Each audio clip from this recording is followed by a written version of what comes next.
Que el Señor les bendiga, queridos amigos, queridos hermanos. Bienvenidos a Cibersaulo, mi canal aquí en el YouTube. Mi nombre es Hugo Vázquez. Estamos siguiendo una serie de videos hablando acerca de la historia de la teología cristiana. Si alguien está aquí por primera vez, lo que hacemos aquí en el canal es estudiar la Biblia, estudiar la teología, herramientas para la edificación de la vida cristiana. Así que si desean pueden suscribirse. Les comentaba, estábamos siguiendo una serie de videos hablando de toda la historia de la teología cristiana. En el video anterior de esta serie hablamos un poco acerca de la teología en la Edad Media, siglo VI, VII, VIII, hasta digamos el siglo XI. Un tiempo en el que habíamos comentado que fue un poco bajo en realidad la producción teológica, la creatividad teológica. Todo eso hablamos en el video anterior. Sin embargo, cuando ya llegamos al siglo XII, podemos ver de alguna forma un renacimiento en cuanto al pensamiento cristiano, al quehacer teológico. Aparecieron ya muchos autores que de alguna forma fueron aportando a la teología cristiana. Una de las características importantes de este tiempo de renacimiento después del siglo XII es el uso de la razón, también de la dialéctica para tratar de entender la fe. En este tiempo nacen también cosas no muy positivas como la Inquisición, por ejemplo, más bien algo negativo, pero también hay cosas positivas como se aparecen las universidades, por ejemplo. Y sí, hay algunas cosas muy importantes en este tiempo de la teología. Hablando de algunos autores, hay muchos. En este video vamos a centrarnos solo en unos pocos, tal vez en algunas cosas representativas. Me gustaría hablar de Anselmo de Canterbury. Es considerado por muchos como uno de los precursores de lo que posteriormente se conoce como la escolástica. Por eso quería mencionarlo. Una de las características principales de su método de razonamiento es primero plantearse una cuestión espiritual y posteriormente tratar de resolverla apelando solamente a la razón y no a las escrituras. Esto hacía Anselmo no porque no creyera en el valor de las escrituras, sino porque sus escritos estaban enfocados en rebatir los argumentos de los incrédulos, a quienes quería demostrar por medio de la razón la validez de la fe cristiana. Es por eso que funcionaba su pensamiento por ese lado, ¿no? Entonces, este debate entre fe y razón es lo que después tomaría más importancia en el tiempo que ya mencioné, que se le conoce como de la escolástica, ¿no? Anselmo también quería comprobar la existencia de Dios con el argumento de que si la mente humana es capaz de imaginar el ser superior en todo, perfecto en todo, en bondad, en existencia, tiene todas las cualidades a la perfección, eso ya es prueba de por sí de que este ser sí existe, porque caso contrario no se lo podría, no sería perfecto. Si es que no existiera, no sería perfecto y no se lo podría imaginar. Este argumento para muchos es considerado a veces como débil. En ese tiempo hubo un monje llamado Gaunillo que para refutar a Anselmo, él decía que si uno se imagina una isla perfecta en medio del océano, esto no es prueba de que la isla exista. A esto Anselmo respondía que la isla pertenece al género de cosas imperfectas, ya que sigue siendo una creación, entonces no entra en la categoría de perfección en la que Anselmo ponía a Dios. Bien, solo unas cosas importantes. Otra cosa interesante de este tiempo, desde el siglo XII, es la protesta valdense. El grupo de los valdenses fue fundado por este hombre Pedro Baldo. Es considerado por muchos como el grupo que fue precursor de la reforma protestante, ya que desde ese tiempo ellos ya proclamaban muchos de los principios que después fueron reclamados por la reforma de Martín Lutero. Incluso ellos iban mucho más allá de este reformador. Ellos ya no aceptaban el bautismo de infantes, por ejemplo. Los valdenses fueron condenados por la iglesia, por mucho tiempo incluso fueron perseguidos por la iglesia, ¿no? Solo algunas cosas para mencionar de la doctrina de los valdenses es que ellos rechazaban el uso de las imágenes en la veneración de María y de los santos, apelaban a la autoridad final de las escrituras, sobre todo, buscaban vivir una aplicación literal de lo que es el Sermón del Monte, de lo que Jesús enseñó en el Sermón del Monte. Rechazaban algunas ideas de la iglesia como del purgatorio y las misas por los muertos y las indulgencias, que fueron lo que después de alguna forma llevó a estallar la reforma con Martín Lutero. Eso con respecto a los valdenses.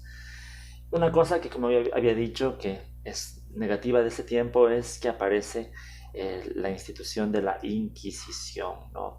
Fue una práctica gradual en la iglesia. Desde tiempos muy antiguos, la iglesia lo que hacía era excomulgar a los herejes, ¿no? Simplemente los expulsaban de la iglesia. Con el tiempo, cuando ya el imperio se vio involucrado en la fe cristiana, ya se aplicaba otro tipo de castigos, por llamarlo así. Había la excomunión, por ejemplo, o el encarcelamiento. Con el tiempo, castigos físicos también, conforme a lo que el poder secular en ese momento, el imperio, determine. Ya para el siglo XIII se estaba ya más oficializada la práctica de la Inquisición, en la que la iglesia juzgaba a los herejes. La iglesia se lavaba las manos, pero la dejaba dejaba a las personas en manos de la ley civil, con una carta de piedad entre comillas, porque era solamente un formalismo, ¿no? Ya que se sabía que inmediatamente el poder civil lo que iba a hacer es condenar a muerte a aquel que era considerado hereje. Entonces, esto también es algo que se fue institucionalizando en estos siglos, siglo XII, siglo XIII más específicamente. También en este tiempo aparece otro movimiento que es interesante, y es el de las órdenes mendicantes. Se llama así porque eran grupos de cristianos que procuraban vivir una vida ascética, apartada de las riquezas, de los lujos.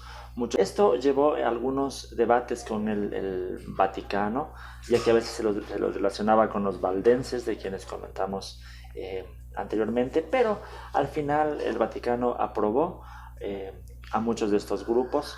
Los más significativos son los predicadores de Santo Domingo, que fueron fundados por Domingo de Guzmán, y también los hermanos menores de San Francisco, de quienes vamos a hablar un poquito más. Este grupo de los hermanos menores de San Francisco, fundados por Francisco de Asís, fue un movimiento dedicado totalmente al desapego de los bienes materiales, tanto que a la muerte de San Francisco, este escribió en su testamento la petición de que los franciscanos posteriores no acepten nunca tener propiedad privada. Ahora, con el tiempo, obviamente, mientras más aceptación tenía esta orden, se argumentó que esta petición de San Francisco no tenía que ser una ley para todos los franciscanos, y poco a poco se les fue dando todo lo que necesitaban, argumentando de que todo es propiedad de la iglesia y no es propiedad de la orden de San Francisco en realidad, ¿no? Bien, entonces eso un poco es algo interesante también de este tiempo con respecto a las órdenes mendicantes. Ahora, una persona que sí se le debe nombrar obviamente en este tiempo es Tomás de Aquino. Es uno de los grandes pensadores cristianos, sin lugar a dudas, ¿no? Para mencionar un poco acerca de Tomás de Aquino, en este tiempo se dio un fenómeno muy interesante, que fue el rescate de la filosofía aristotélica, y en especial Tomás de Aquino se caracteriza por el uso de este gran filósofo de la antigüedad. En sus escritos hay interpretaciones de Aristóteles, y sigue muchos de los preceptos lógicos que Aristóteles ha proporcionado, ¿no? Fue interesante porque sabemos que durante la mayor parte de su tiempo la iglesia ha venido siendo influenciada por un pensamiento más platónico o neoplatónico, pero para este tiempo se rescata un poco el pensamiento de Aristóteles. ¿Qué podemos decir un poco de Tomás de Aquino? Para Tomás de Aquino existen dos clases de verdades. Una a la que pueden llegar a ser conocidas por el uso de la razón, y otras que son inalcanzables a la razón, y para eso se necesita de la revelación. Por consiguiente, en la filosofía es necesaria, pero siempre va a necesitar de la teología para llegar más allá de lo que la razón humana puede llegar. Algo que es conocido de la teología o del pensamiento de Tomás de Aquino son sus pruebas de la existencia de Dios, a lo que se ha conocido como las 5 vías de la existencia de Dios. Mencionamos rápidamente estas 5 vías. La primera es la vía del movimiento. En el mundo hay cosas que se mueven, es decir, que pasan de la potencia al acto. Entonces debe haber un motor universal que cause el acto inicial. Es la primera vía de Tomás. La segunda vía es la de causa y efecto. Todo efecto es causado por algo, por tal razón debe existir una causa inicial para todos los efectos. La segunda vía. La tercera vía es la vía de lo contingente y necesario. Todo objeto en el mundo es contingente, es decir, que puede existir como no puede existir, pero el hecho de que existen, el hecho es que existen, por consiguiente esto no fuera posible si no existiera un ser que no fuera contingente, sino que fuera necesario. Eso es la tercera vía de Tomás. La cuarta vía es la de los grados de perfección. Todo ser es mejor que otro, por ende debe existir un ser del cual se pueda decir que no hay nada mejor, por los grados de perfección. Es la cuarta vía. La quinta vía es el argumento teleológico. Todo en el universo tiene un orden, un propósito, que no puede ser llevado por el mismo, sino por una razón superior. En base al orden del universo, todo parece apuntar a que tiene un sentido y un propósito. Entonces, esa es la quinta vía de Tomás de Aquino. Es importante afirmar también que aunque se puede demostrar la existencia de Dios, para Tomás de Aquino es imposible llegar a conocerlo completamente, pero sí existen grados de ese conocimiento. Por eso hay personas que conocen más a Dios que otras. Otra cosa interesante también que Tomás de Aquino distingue lo que es tiempo y eternidad en la existencia de Dios. Y hay que hablar de eternidad de Dios, no es solamente decir que no tiene principio ni fin, sino que la eternidad de Dios significa que para Él no hay un antes y un después. Y la mejor manera de definir esto sería que Dios es el único ser que en su esencia es su propia existencia, ¿no? Son temas un poco más filosóficos, ¿no? Sobre la naturaleza del ser humano, Tomás de Aquino se aleja del dualismo platónico que durante siglos dominó la iglesia cristiana, sino que afirma que el ser humano es un compuesto de alma y cuerpo, pero de una manera indivisible. Es decir, el cuerpo no es un ser humano sin el alma, ni el alma es un ser humano sin el cuerpo. Por eso también argumenta que el alma no puede tomar forma física como muchos platónicos creían, ya que para Tomás de Aquino el cuerpo es la forma del alma, es decir, es una antropología un poco más indivisible, ¿no? Sobre la Virgen María, aquí también Tomás hace aportes. Él afirma un concepto que posteriormente se convirtió en dogma de la Iglesia Católica, y es que a María, si bien es cierto, no se le debe adoración de latría.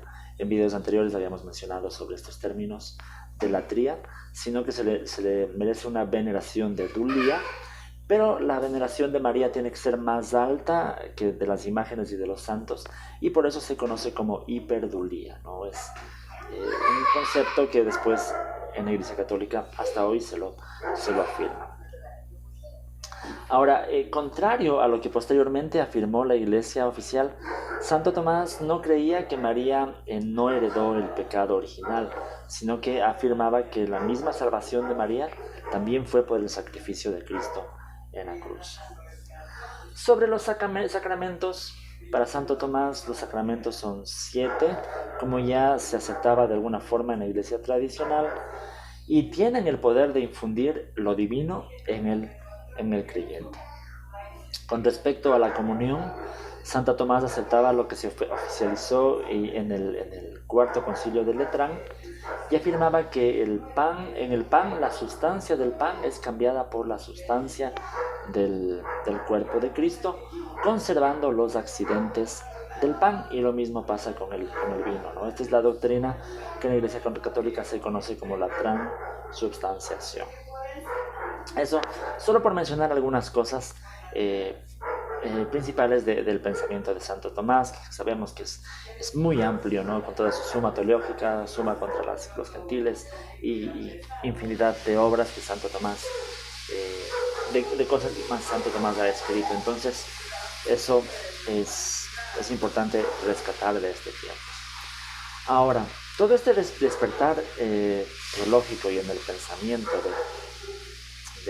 de este tiempo fue dando poco a poco a que haya algunos intentos de reforma de la Iglesia. Es lo que se conoce como los intentos pre-reformistas, ¿no? Eso ya estamos hablando del siglo XIV, siglo también XV,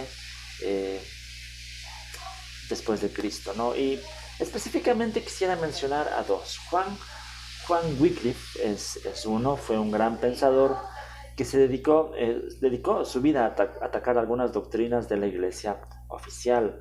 Wycliffe, por ejemplo, afirmaba que la única autoridad para cuestiones de fe era la Biblia y que la tradición solo podía servir para interpretar a la Biblia. También se manifestaba en contra del abuso desmedido en cuanto a la autoridad y al poder de la Iglesia. Bien, aún a pesar de todas estas críticas en contra de la Iglesia, Wycliffe en sí pudo morir en paz y murió en comunión con la Iglesia, pero sus seguidores sufrieron persecución, muchos fueron quemados en la hoguera y posteriormente se desenterró el cuerpo de Wycliffe y también fue quemado y arrojado a un río. Este fue uno de los pre-reformistas. Otro es Juan Hus. Fue un sacerdote, también seguidor de las doctrinas de Wycliffe, aunque muchas veces fue llamado a defenderse en el concilio de Constanza, pero al no retractarse, Hus también fue quemado vivo. Dice la tradición que murió cantando los salmos.